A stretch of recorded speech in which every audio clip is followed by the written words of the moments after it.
The state capitol came back to life today after a spring break that found many of your elected representatives spending time in their home districts.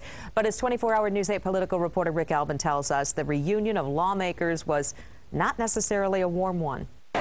For the first time in 2 weeks, the Michigan legislature is back in session, but that comes after Democrats asked for and received a temporary restraining order against Republicans. Then the Republicans got a stay of that order. But now that they're all back in session, what is their attitude towards each other?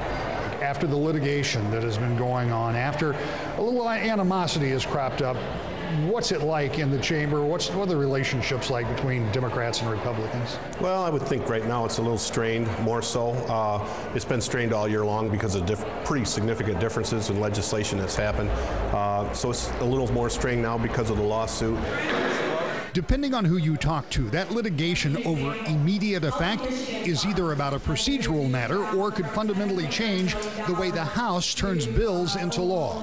But for some lawmakers, that's just not the issue.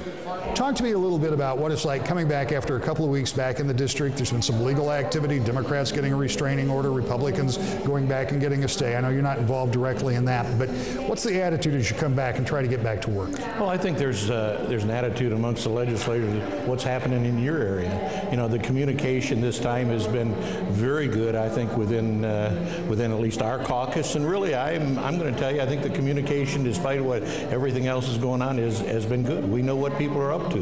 We know what they're doing. And I think that should be positive. That litigation is currently in the Court of Appeals. We'll keep an eye on that case and keep an eye on how well Republicans and Democrats play together now that it's budget time here in Lansing. I'm Rick Albin, 24-hour News 8.